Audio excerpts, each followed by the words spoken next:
Welcome back, everyone. For today's video, we are going to be taking a look at the second round of the 1000 GM Summer Invitational being held in New York City.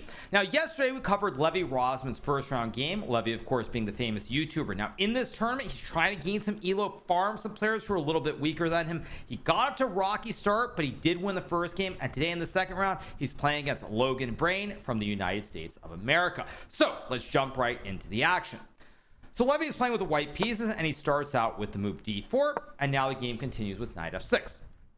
Levy goes c4, we get g6, and now we have the move knight c3, and here Logan plays the move d5. Now this is of course the classic Grunfeld opening, which has been played by many famous grandmasters, including the world champion Garry Kasparov. So we get knight f3, bishop g7, Levy trades, goes e3 here. Now this is a very dry, sort of slow positional approach. I do like it from Levy because he's playing someone who is quite a bit lower rated than him, and in such a situation sometimes you want to avoid hardcore theory, because that is one thing that weaker players tend to really focus on. And so if you can get them out of their theory early and try to play something which is more positional, generally that's to your advantage. And in this case, with Levy having a nearly having a 200 point advantage over his opponent, it makes a lot of sense. So we get castles. Levy plays bishop c4, we get the trade, and now let's move c5. Now one big difference is that in a lot of Grunfeld lines, for example, if you go back to this position, white usually has this structure with the pawns on c3, d4, and e4, but in this game, as you'll notice, Levy has the pawn on e3, which provides further reinforcement of the pawn on d4. We get castles, queen c7, and now we have the move queen e2. Levy, of course, hoping that after takes, he won't hang the bishop on c4. So we get the move b6. Levy goes bishop a3. Now this is a move that I actually don't particularly like. I think it's going in the wrong direction. I do believe that in future games Levy will probably come up with different plans to play against the Grunfeld, because this bishop on a3, while it looks very nice, putting pressure on the diagonal, it actually doesn't do a whole lot, because if white ever trades, let's just say you get some position like this, you'll now notice the bishop still does not have a whole lot of scope, and this black bishop is suddenly very, very active on the long diagonal. Computer, I think, prefers this move e4 here. Obviously Levy would never play this move, because suddenly it's like you played e3 and then to go e4 wasting a tempo makes little sense. So after bishop to a3, we get the move bishop b7 being played by Logan. Here we have rook a d1 by Levy, knight c6, and now this move h4. Now I do like Levy's approach here with h4, because at this point you have to start thinking about concepts. Now as I mentioned earlier, white does not really want to trade this pawn on d4 off, because then it will activate the long bishop for black. If you don't take this pawn on c5, what are the other ideas? e4 is always possible, but as I mentioned before, when you go e4 here, what happens is you played e3. So to go e3, e4 in two moves instead of one move doesn't really feel logical, and it does weaken the pawn on d4. So if you're not going to take this pawn, you're not going to go e4, what are the other ideas? And this is where Levy plays this move h4, pushing the h pawn on the edge of the board, hoping to play something like h5 or a move like knight g5, hitting the pawns on f7 and h7. Logan plays rook c8, we get the move bishop to d3, rook f d8, and here Levy goes knight g5. Logan plays the move e6, and now Levy goes for it with h5. This is a move that I really do like here, this h5 move, trying to undermine black's kingside. So after h5, we get knight e7. Now keep in mind here, I do like the approach of what Levy has done, because in the process of finishing development and attacking, his opponent is now definitely on the defensive, and black doesn't actually have easy ways to attack this white triangle or this semi big white center. So we get knight e7. Levy trades on g6, and now he plays this move queen g4. What Levy is hoping to do is bring the queen to the h file and try to checkmate on the h7 square. Logan plays knight f5, we get this move queen to h3, and now the move queen e7 is played by Logan. After queen e7, Levy plays the move queen h7.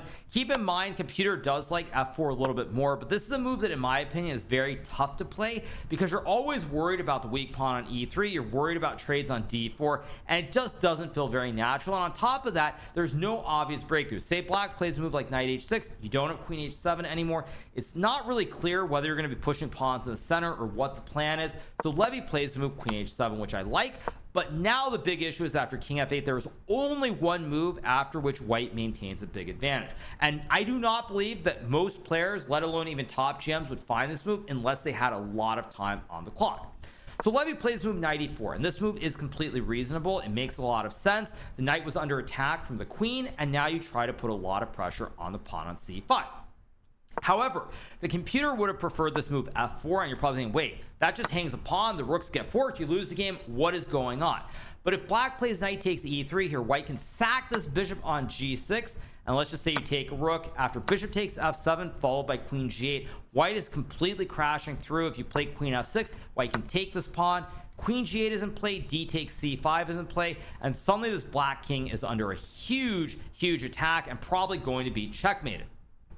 So f4 would have made more sense, and I was going to point out, if black were to take this bishop after rook to e1, which is another crazy good move, you'll notice black can never take because of the pin on the diagonal. And after, say, knight takes f1, knight takes e6, takes, white is simply going to play rook g6. There's d takes c5 as well, and all of white's pieces here are extremely active.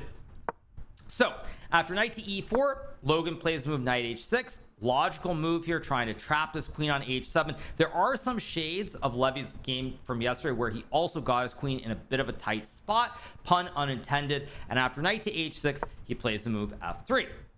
So after f3, we get the move rook to d5. Logan brain trying to bring the rook over and trap this queen on h7 and beat the famous YouTuber. Levy here goes g4, which is a good move because what Levy understands that g4 stops rook h5. It also kind of boxes in this knight. It doesn't have good squares, and there still remains a ton of pressure on this pawn on c5. So here Logan goes rook to d8. Levy plays rook to d2, trying to activate the rook by swinging it over to h2. Logan takes the knight on e4. Levy captures the bishop, and now we get this move queen g5. Now what you'll notice from the eval bar here is that this is starting to slowly spin a little bit out of control, and the problem here for Levy is he's a weak pawn on e3. This queen is still kind of trapped on h7, and now your king can also come under a major attack. And this is where Levy plays move f4, and this is a very serious mistake from Levy. Now the correct move to play here would have been this very counterintuitive move king to h1, because here if black were to play queen takes e3, white has this very nasty idea with bishop c1. The reason this is so strong is that if black were to take on d4, you go rook to, I don't know if f2 or h2, but let's just say rook f2 here. The rooks guard each other, rook guards the bishop, and after queen takes c3, you can now take this horse on h6, and white will have an extra bishop on the board. Additionally, if black were to go queen takes c3, now you can play rook to c2, attacking the queen and intending to win this knight on h6. And after a move like queen to a1, trying to pin this bishop here, king g2 can be played, and black is simply lost. If you go knight to g8 here, white goes bishop to e3, and now black's queen is actually the one that's getting trapped in this position on the a1 square.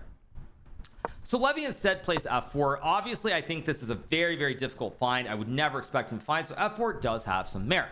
Logan captures the pawn on g4, and now we get the move rook g2, and here Logan plays queen h3. Now this is a very, I would say, probably the move that loses the game for black, even though the computer doesn't say it's losing. After the move queen to h3, it becomes simply too difficult to play.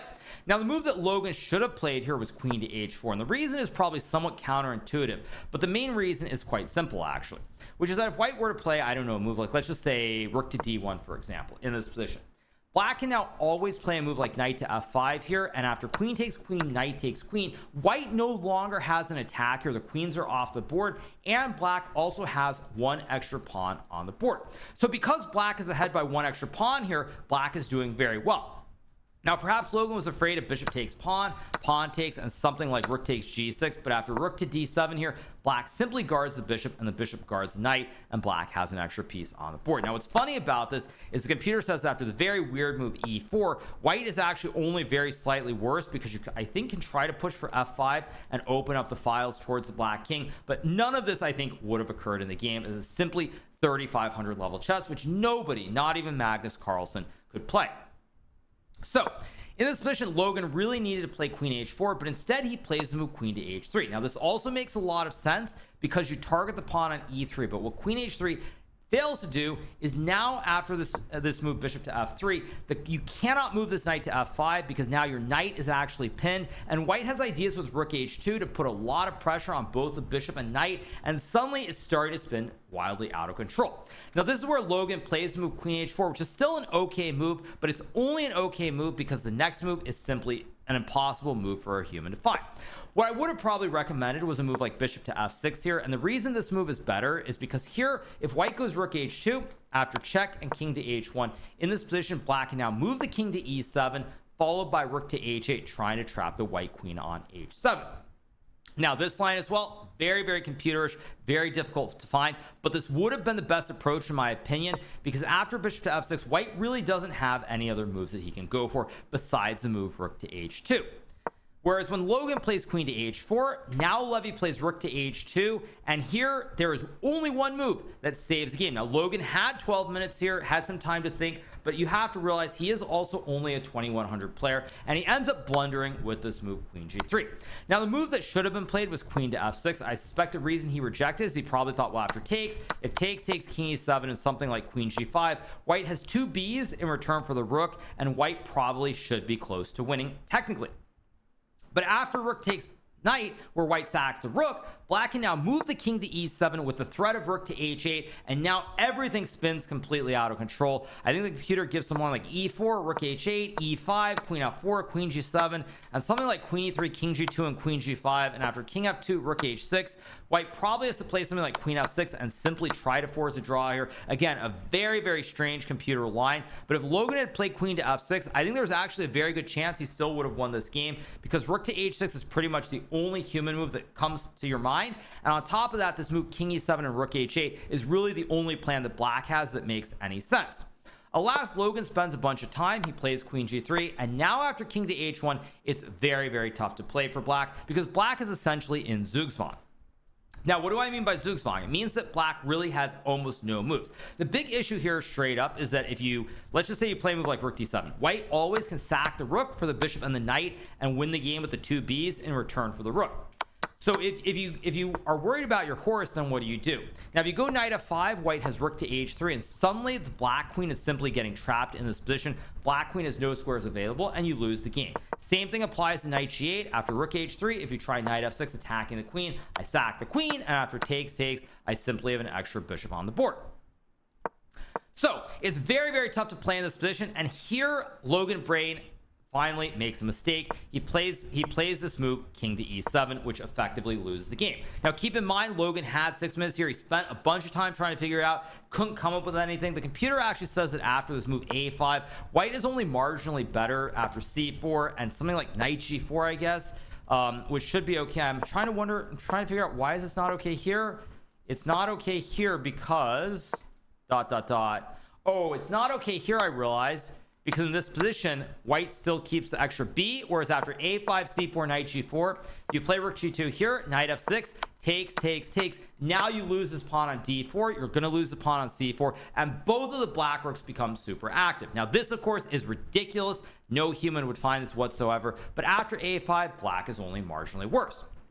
Now, Logan ends up playing king to e7, giving up the bishop on g7, and I think he probably thought after knight f5, queen e5, maybe there's some way to trap the white queen or something, but alas, it is not meant to be. If you go f6 here, white can simply play rook h7, checking the king. You move the king, I take the pawn, and it's checkmate.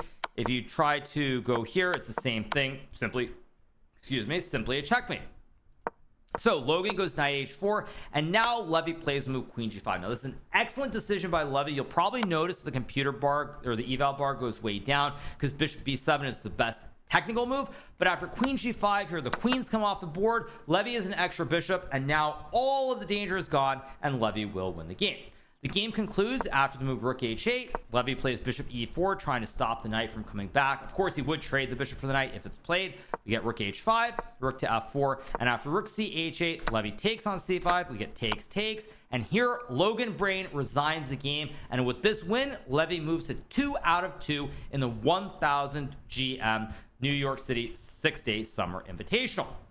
So Levy wins the game. He's on 2 out of 2. He's gaining a few rating points. So from that standpoint, it's very good. I would stress that I have some concern because Levy now has been significantly worse in 2 games against lower rated players. And that is something that when he starts playing like the IMs or he's trying to make a GM norm, if he plays these sorts of positions against players who are better than him, he is going to lose these games. So all's well that ends well so far for Levy, but he does need to keep this in mind when he starts playing the norm tournaments again. And he starts playing players who are a little bit stronger, because what he's doing right now probably isn't going to hold up. Alas, he gets the win, 2 out of 2 in the New York 6-day Summer Invitational. He will be playing another game later today, which we will be doing a recap of in round number 3.